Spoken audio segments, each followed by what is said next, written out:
Welcome to my YouTube channel S two honour classes. जैसे कि आप लोग देख पा रहे हैं, ये जो टॉपिक है आपका सेट है, और सेट जो है क्लास 11 में फर्स्ट चैप्टर है और बहुत ज़्यादा इम्पोर्टेंट भी है। सेट का जो यूज़ होगा आपका प्रोबेबिलिटी में होगा और क्लास 12 में भी चैप्टर है रिलेशन एंड फंक्शन, वहाँ भी इसका यूजेस है। तो इसका इम्पोर्टेंट आपको समझ में आ गया होगा। तो चलिए हम लोग बिना देरी किए सेट को समझते हैं, आखिर सेट है क्या। जैसे कि आप लोग देख पा रहे हैं, लिखा हुआ है the term set was first of all introduced by great German mathematician George canter. ये जो है फर्स्ट टाइम सेट का जो टर्म का डिफाइन किया था, इंट्रोड्यूस किया था, वो जर्मन के मैथमेटिशियन थे जिसका नाम था जॉर्ज कैंटर। नीचे का पॉइंट दिया हुआ है the term set is undefined till now we can not define. ये जो टर्म सेट है ये अनडिफाइंड है और टिल नाउ अभी तक वी कैन नॉट डिफाइंड। फिलहाल आप इसको क्लास 11 के पॉइंट व्यू से ना देखें। कहने का मतलब हुआ ये जो है कंट्रोवर्सी वाला सेट के बारे में ये बात हो रहा है, जो कि क्लास 11 में बहुत कम देखने के लिए मिलेगा। वैसे आगे समझाएंगे, जब सवाल आएगा तो वहाँ पे इस बात का हम लोग डिस्कशन भी करेंगे कि कैसे ये अनडिफाइंड हुआ। आई होप कि आपको ये बात छोटा सा समझ में आ रहा है। तो चलिए हम लोग प्रॉपर देखते हैं कि सेट है क्या, सेट का डिफिनेशन क्या है। ये जो पॉइंट नीचे का दिया हुआ है ये जो है सेट का एक्चुअल में डिफिनेशन है। जैसे कि दिया हुआ है set is a collection of things which are distinct and distinguishable. कुछ नहीं आया समझ में। Set is a collection, collection का मतलब होता है संग्रह ऑफ थिंग्स। वस्तु का क्या करेंगे हम लोग, संग्रह करेंगे। वस्तु का संग्रह करेंगे तभी जाके ये क्या होगा, समुच्चय होगा। सेट का हिंदी क्या होता है, समुच्चय। Which are distinct and distinguishable. तो चलिए आप लोग को हम समझाते हैं डिस्टिंग क्या होता है और डिस्टिंग्विशेबल क्या होता है। तो डिस्टिंग, बाय डिस्टिंग मीन जो होता है, ये by distinct we mean no element can be repeated a set. जब हम कोई सेट लिखेंगे तो वो जो सेट के अंदर एलिमेंट लिखेंगे, एलिमेंट जो कि मतलब सेट के अंदर थिंग्स मतलब क्या होता है, ऑब्जेक्ट, वस्तु। तो कोई भी वस्तु लिखेंगे उसी को हम लोग एलिमेंट कहते हैं।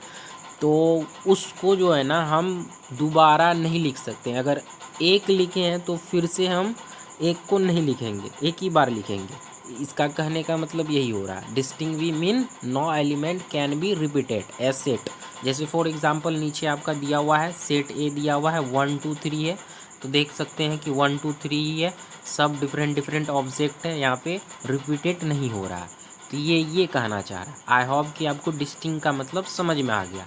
एंड बाय डिस्टिंग्विशेबल, अब डिस्टिंग्विशेबल का मतलब समझते हैं। We that whether the given element, जो एलिमेंट दिया हुआ है गिवन है, इज ऑफ दैट सेट और नॉट, मतलब उसको हम देखेंगे और समझेंगे कि ये सेट है या नहीं है।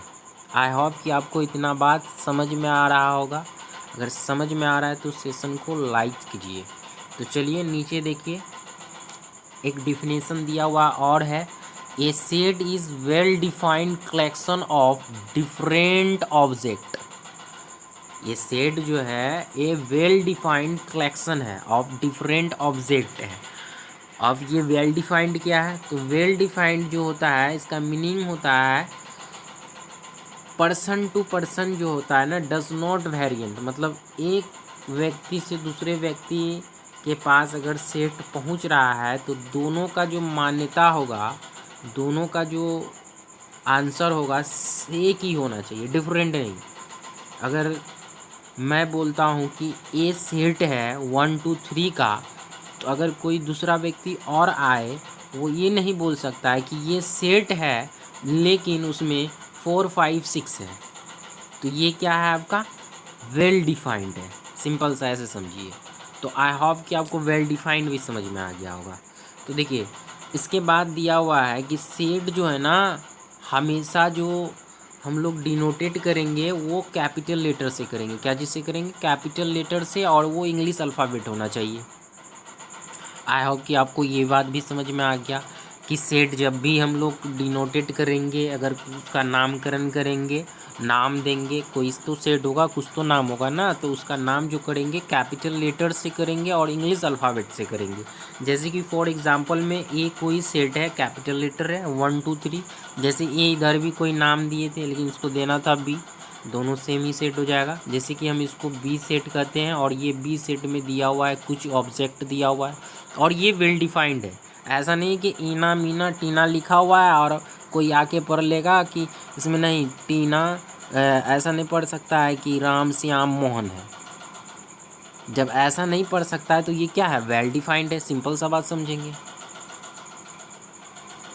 आई होप कि आपको इतना बात समझ में आया। तो चलिए आगे और देखते हैं इसमें। जैसे कि नीचे आप लोग देख पा रहे हैं, ये जो एग्जाम्पल लिए हैं, इस एग्जाम्पल में आप ये देख पा रहे हैं कि सेट के अंदर जो है ना, एलिमेंट जो है 1 2 3 है ना, और इसको जो है ना मंझली ब्रैकेट से हम लोग क्या किए हैं, घेरे हुए हैं। इसको करली ब्रैकेट कहा जाता है। तो जब भी हम सेट को लिखेंगे तो एक करली ब्रैकेट के ही अंदर लिखेंगे। कैसा ब्रैकेट के अंदर, करली ब्रैकेट के अंदर, जो कि हम लोग बचपन में पढ़े हैं, इसको मंझली ब्रैकेट कहते हैं। जैसे कि आप लोग ये भी देख पा रहे हैं कि 1 जो है ना सेट ए का है, तो यहाँ पे दिया हुआ है 1 ई ए। ये जो ई है, ई का सिंबल को हम लोग ई नहीं पढ़ेंगे, इसको पढ़ेंगे, क्या पढ़ेंगे, इसको बिलोंग्स पढ़ेंगे। क्या पढ़ेंगे, बिलोंग्स टू। कहने का मतलब सेट ए जो है ना, ए में 1 जो है ना बिलोंग्स कर रहा है किससे, सेट ए से। 1 बिलोंग्स टू ए। इसको और तरीके से रीड किया जाता है, जैसे कि 1 इज़ मेंबर ऑफ ए, ये भी कह सकते हैं, या फिर इसी को 1 इज़ एन एलिमेंट ऑफ ए कह सकते हैं, या फिर इसी को 1 इज़ ए पॉइंट ऑफ ए कह सकते हैं। सबका मीनिंग एक ही होता है। तो आपको बात चीज़ें समझ में आ रहा है। तो देखिए इसमें सबसे जो ज़्यादा इम्पोर्टेंट यूज़ होने वाला है 1 बिलोंग्स टू ए, या फिर 1 इज़ एन एलिमेंट ऑफ ए, सबसे ज़्यादा जो यूज होता है। आपको बुक में जो मिलेगा सबसे ज़्यादा इसी एलिमेंट बोलेंगे या तो बिलोंग्स टू बोलेंगे।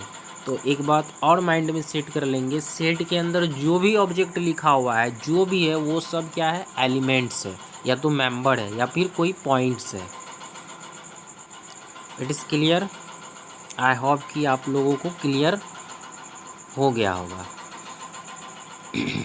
एलिमेंट ऑफ सेट, जैसे इधर एक नज़र इधर दोहराएंगे इस पॉइंट में, क्या, element of set separated by comma and written in curly brackets.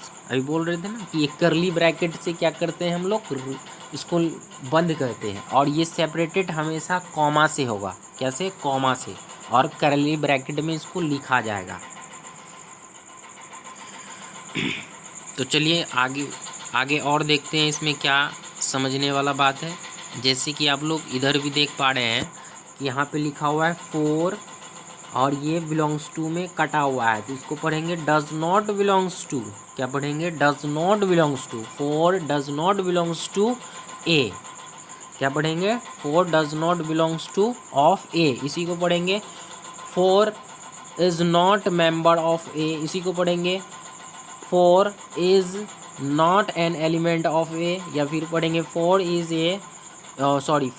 Is not a point of a. तो इतने तरह से इसको हम लोग रीड कर सकते हैं, और मैनली जो हम लोग रीड करेंगे, बस इतना ही करेंगे, मैनली जो हम लोग ज़्यादातर यूज करेंगे बिलोंग्स टू करेंगे, और क्या करेंगे, एलिमेंट करेंगे, और बुक में भी ज़्यादातर इसी को रिप्रेजेंट किया गया है।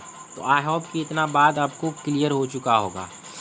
जैसे कि और इसके नीचे आएंगे तो इस नीचे में दिया हुआ है, क्या दिया हुआ है, representation of set. Representation of set.